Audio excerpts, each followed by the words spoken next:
rate your competences. Who the hell do you think you are? I see you, I don't Can you see do what you're supposed to do? Everything is okay. It's okay. And if you are angry, then you are the crazy one. Give and take. I don't exist. For real. Welcome to For Real episode 16. This is a podcast on human dignity recorded on the 7th of September 2024 at Gaudeamus Festival in Theater Kikker in Utrecht. We got together with 60 people to look into what it means to matter. Our guests go through a 2-hour experience in which they listen to pre-recorded interviews about the intellectual undermining of women. The music is made by Sarah Jeffrey on recorders and voice, Jorge Dumitriu on viola and guitar, and myself on harp. My name is Andrea Voets, and here at Resonate Productions we make musical journalism by combining social journalism with lots of original music. During 4 moments within For Real, the audience is invited to be interviewed by one of the musicians.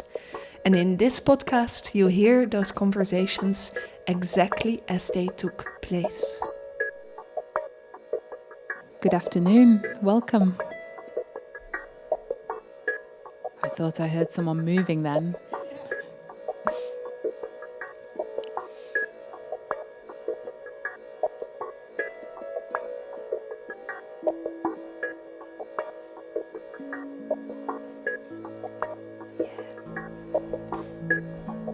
Thank you. Welcome. Hi. Hi. Hi. I'll introduce myself first. I'm Sarah. I was born in Liverpool, in England, in 1985. Would you like to introduce yourself? Yes, my name is Ellen. Ellen? I was born in Rotterdam in 1960, Lovely. and now I live in Amsterdam. Okay, welcome. Which of these questions would you like to talk about? About taken seriously.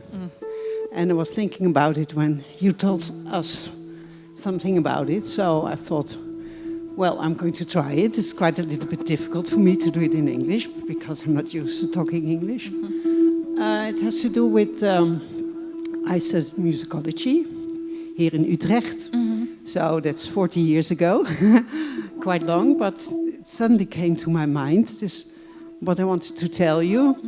I had to do an exam in instrumentation. So I had a score, a large score, and I had to make something which you could play on the piano.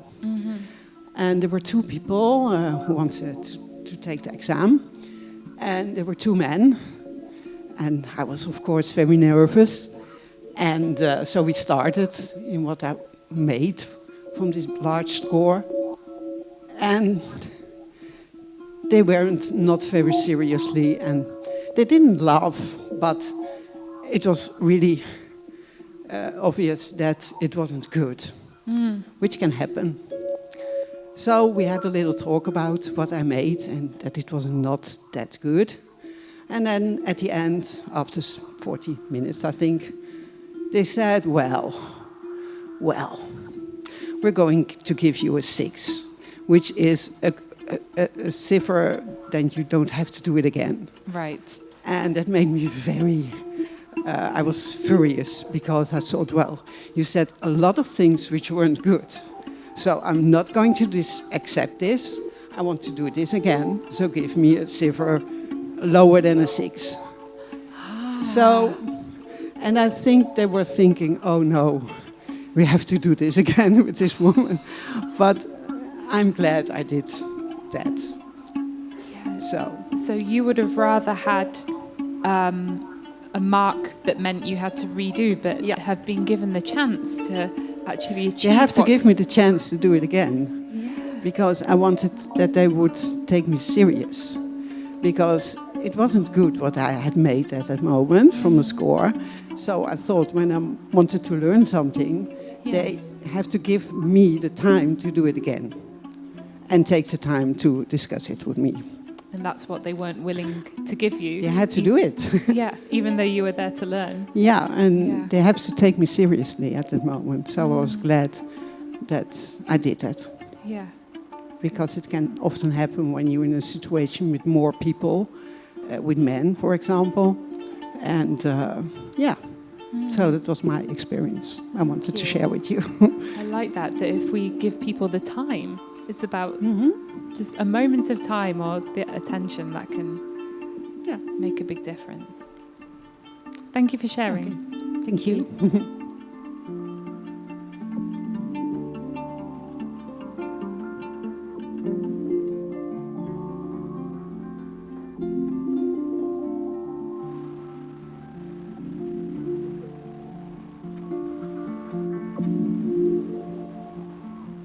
Anyone else like to join me here?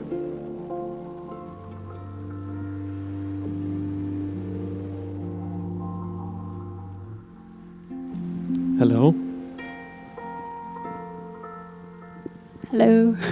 Would you like to share your name, place of birth? Sure. So my name is Emily. Place of birth is Canterbury in the United Kingdom, and I was born in 1996. Thank you. That's okay. Is there one of these questions that you would like to answer? Yeah, I thought, what do you imagine people think when they see you? I think the thing particularly that came to mind that I perhaps struggle with is, firstly, that I appear white, a white woman. And sometimes I'm at odds with that because my mother is Iraqi, so she's from Iraq, from Baghdad. And I think that that's an interesting thing to negotiate when people look at me. Because as well, what I associate with her is this sort of figure of womanhood that is so powerful and strong and has endured a lot of struggle for being, from Iraq. And my whole family on that side has endured like a huge diaspora and lived just across the whole world. And sometimes I find the opportunity to sort of speak to her side of me is not that readily available because of the way I appear, because it doesn't come up very often to ask, oh, are you really white, or are you really just English? So sometimes my appearance, I think, is a barrier to sort of talking about her and about her experiences of womanhood there, and also her experiences of womanhood in the UK after she fled Iraq, and her family after 2003, after the invasion. And so, I think sometimes my appearance is a barrier to those things. And I just wanted to, there was something that resonated in relation to the fourth thing of, in one of these audios, someone, I think the woman from Iran, was saying that she studied engineering. Right, yeah. And my mum studied chemical engineering. Okay. So there was this... There's a straight connection. Yeah, and I think there's sometimes if I were given more of an opportunity to kind of really verbalize my mother's story, not on her behalf, but just how it relates to me, I would talk about that and kind of try and sort of address misconceptions that people might have of women growing up in Baghdad in the 1960s and 70s and what they were able to achieve and what careers they were able to have. And that's it. Thank you very much. It was beautiful. Thank you.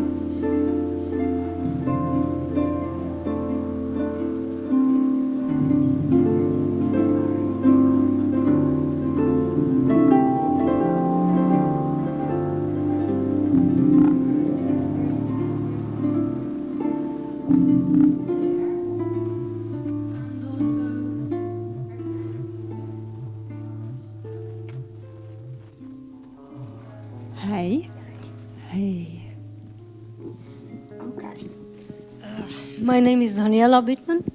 I was born in Romania, like this genius over here, in 1952, so I'm probably one of the oldest people here. The one thing that I resonated with was something that was said a little bit earlier about men having this onus on their shoulders to have to prove that they are men. I have a son, and men's problems interest me just as much as women's problems, and I think men have problems too. I grew up with a father who was way ahead of his time, a feminist, if you want. I'm an only child. He taught me how to work with tools, and I did always all kinds of things that were traditionally considered to be masculine. I never really suffered from being put down somehow. Maybe, I don't know, maybe because I'm very aggressive. maybe I should tell a little anecdote of my life. I was living in Israel at the time, and I was doing translations in a patent office attorneys. And one of my bosses, I had been working there for a couple of weeks, met me on the corridor and pinched my behind. Yes. And what do you think I did? What do we think she did? I turned around and I pinched his. And so that settled the matters. That was the last time? That was the last time. And but maybe I was lucky, really. I'm an artist by profession. I work extremely large. And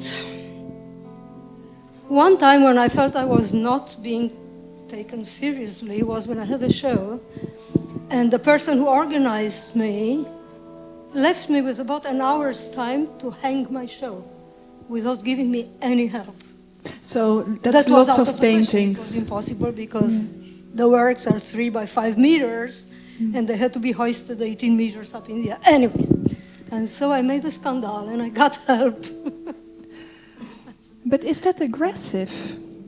The two examples Well, you give. I suppose that I could not be nice. I wanted to be nice. I wanted to ask for it in a nice way. And I realized that I wouldn't get anything. So I was aggressive. Do you still need to be aggressive a lot I now? like to be aggressive. What does it give you to be aggressive? Because I'm very small, see? And so just for the listeners at home, how tall are you? What is very small? It's different in different countries. I suppose that I'm under a meter. Yeah, with age you get smaller. So I suppose I'm under 1.50 m now. Under 1.50 m. Yeah. So then you have to change your behavior because you are small in this world. You have, well, yeah. And yeah, of course. Yeah. Is there something else you would like to share? Yeah, that it's very nice to climb on the, you know, when you are at the supermarkets, if you are small, you can climb on the things, but they don't like it. Thank you very much. Okay. To be aggressive.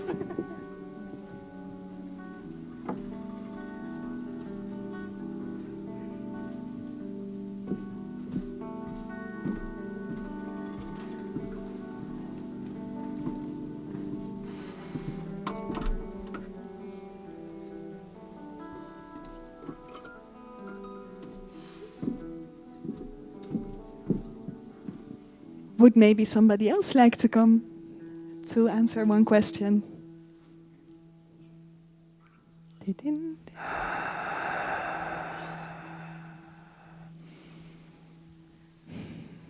Hi.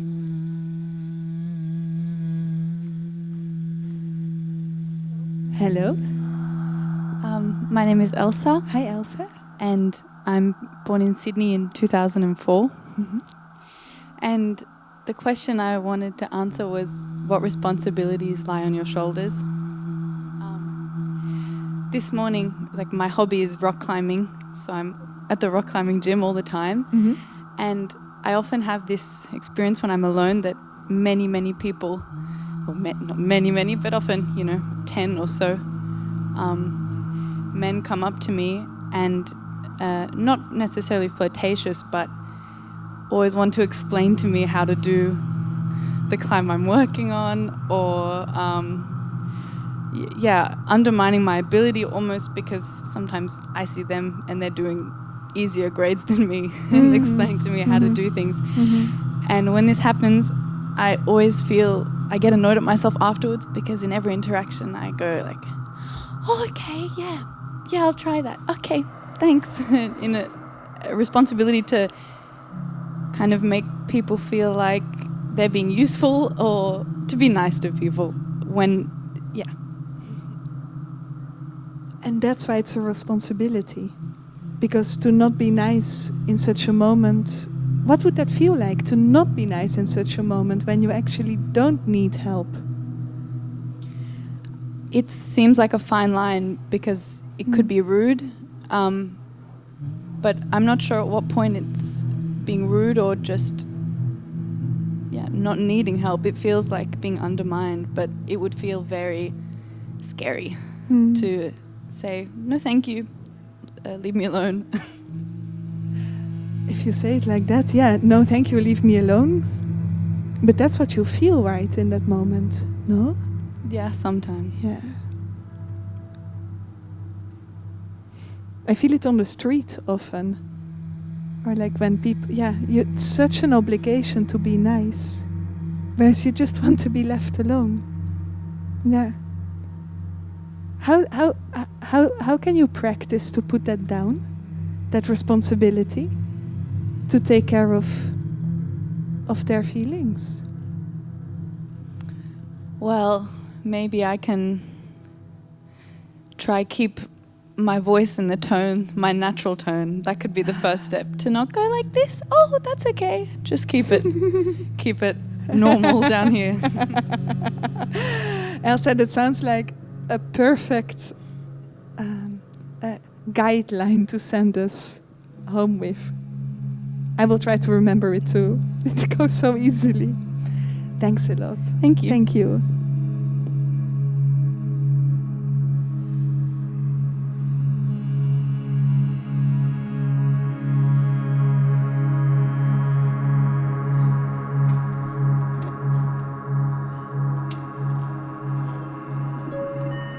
I would like to invite two people to the front to interview each other.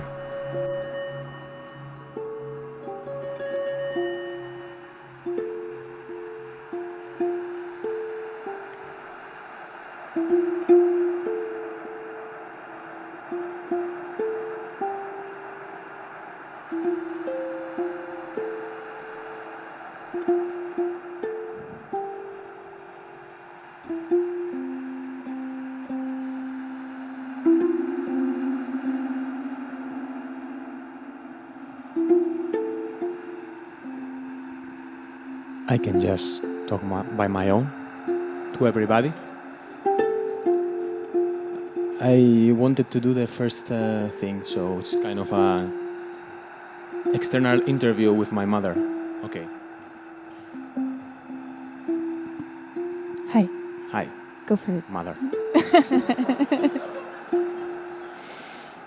What's your name? Lilly. What's your name? Alberto. Nice to meet you. And I'm from Spain. I'm from Switzerland. You were saying? Yeah, I choose the first question, but also I want to resonate like this harp with things that have been said.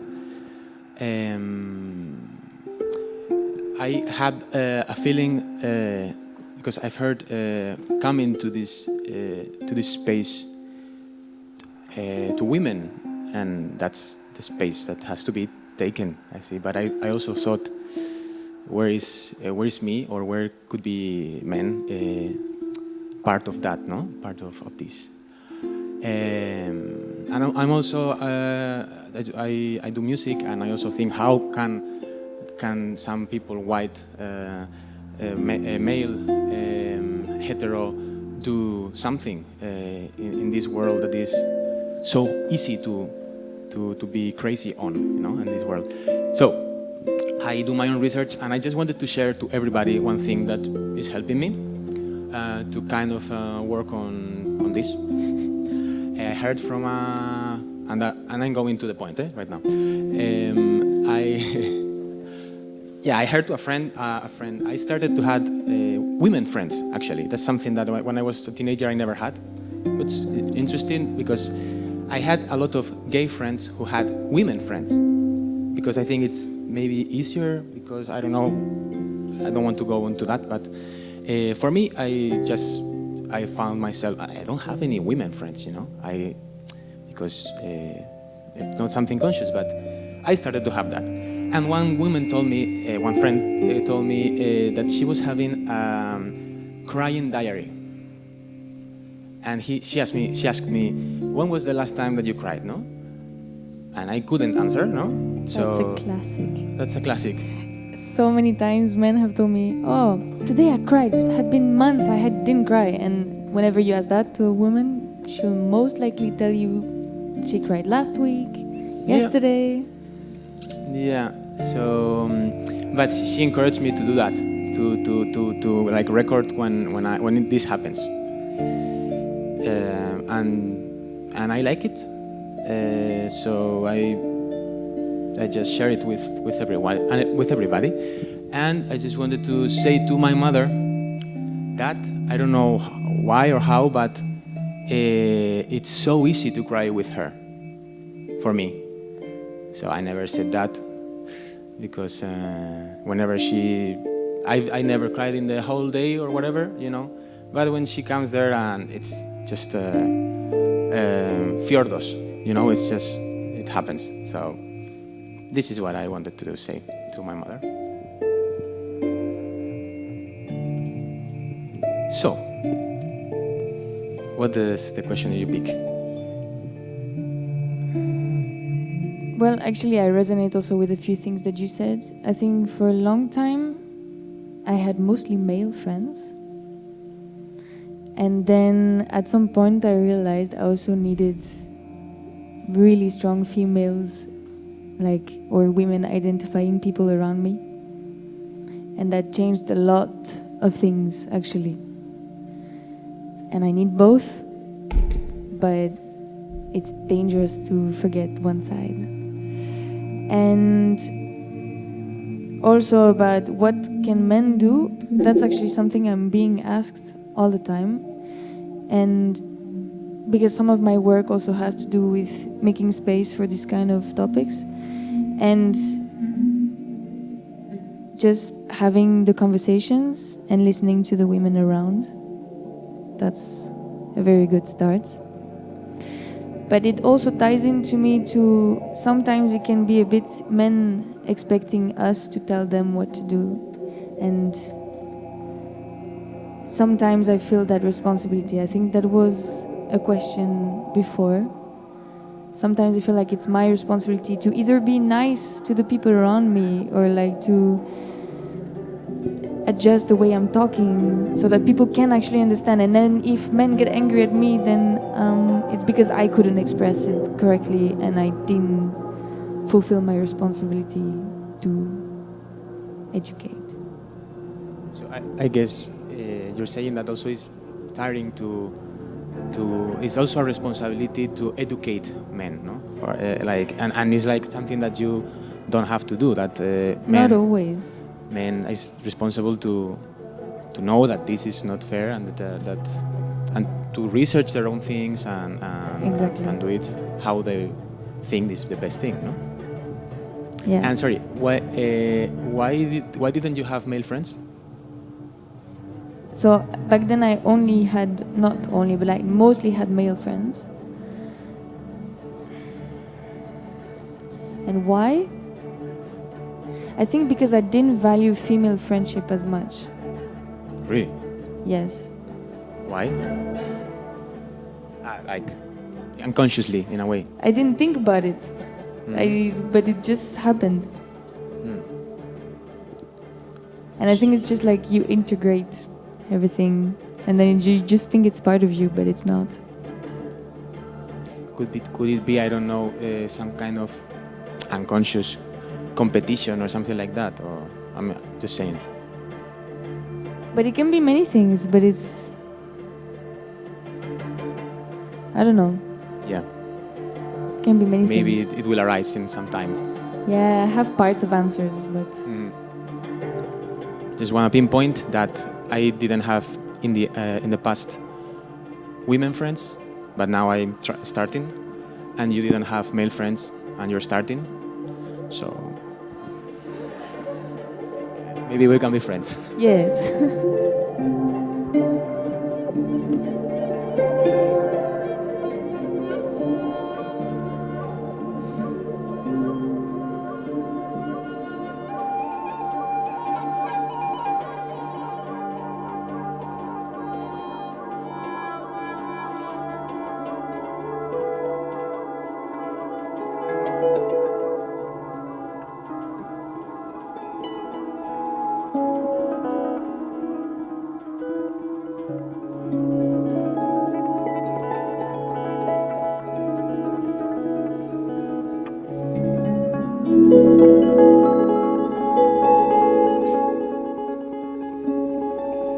We are recording for the final time.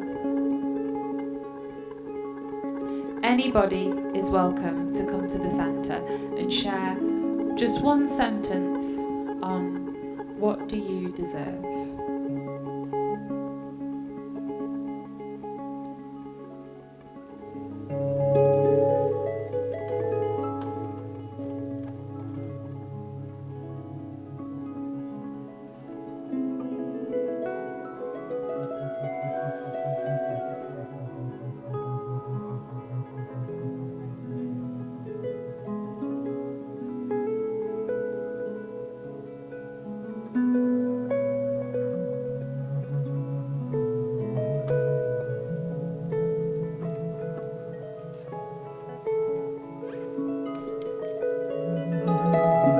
I think I deserve the freedom to be a man who looks after children and is the primary carer of my son, and not to be judged and not to feel less of a man for doing that.